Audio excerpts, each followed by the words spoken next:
The soothing sounds of Suicide Band, the full name of the band, was actually a mouthful. Revolutionary Suicide Mechanized Regiment Band. The band was also known to have had in its ranks Sarah Cholaba, a go-go dancer who would go on to be the fifth of Idi Amin's 6 wives.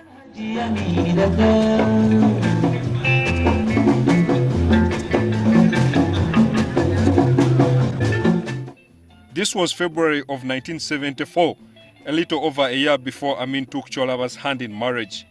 The Uganda boxing team had just returned from the Commonwealth Games in Christchurch, New Zealand, with a total haul of 6 medals.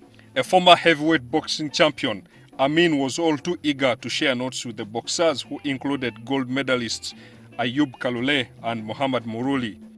But I wanted to tell the boxers that the only chance to defeat the referee who are against you or against the country is to win by knockout. This is the only thing. And that this is the most important. It was not just boxing that Amin was into. He was also an accomplished rugby player.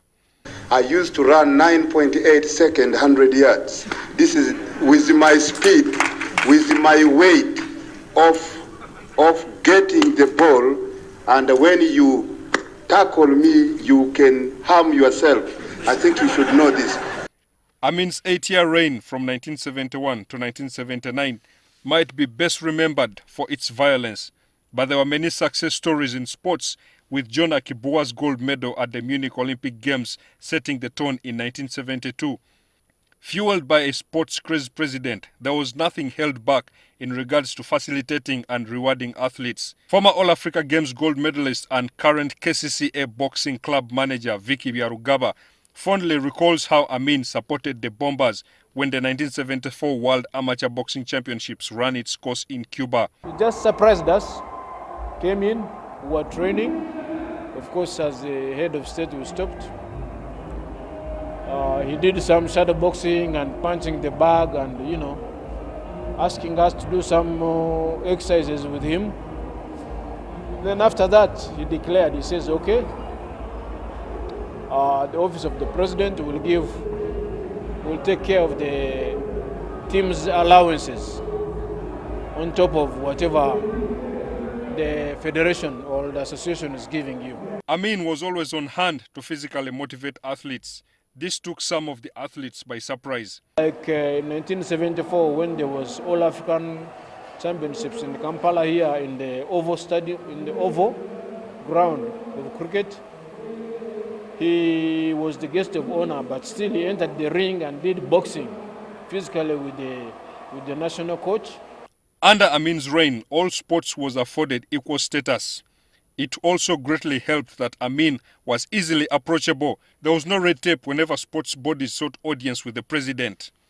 This doesn't mean that the sports story weaved under Amin was without fault. Some mistakes made, even though some weren't directly his calls. Take the banning of Express Football Club by Colonel Abdul Nasur that Salongo Gerard Kalibala vividly recalls. Express ne Simba nibasamba tugenda okuwulira abantu bakomyewo nga bagamba mpira guyise teguwedde nti amasasi gavuze nti abazanyi babakutta abantu baba batwala makindye babasibye abamu tetumanyi gye batugenzo babafudde.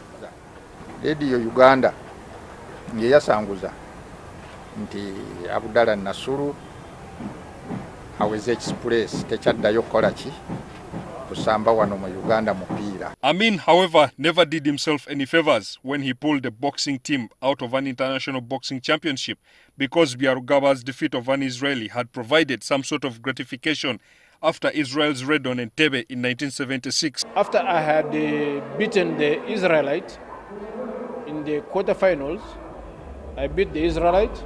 Unfortunately, again, the president got overexcited and said, okay, since you have beaten an Israelite now, boxing, if we have finished now, we have won, come back. We can only speculate how far Uganda would be in sports if only Idi Amin had ruled longer, or if the presidents after him had the same passion for the field. If Amin was still around, other factors held constant, then maybe by now would be a superpower in sports. Yali ateeka ssente mu mizannyo singa biro bino nti omuntu amala kukola kirungi ku mupiira oba ku muzannyo ne tumwaniriza ne kirabu zennyini ezaalinga zikiika ffe nga tetumanyi byakusonda ssente nti kirabu egenda kukiika ssente za gavumenti. Felix Manyindo, NTV Sport.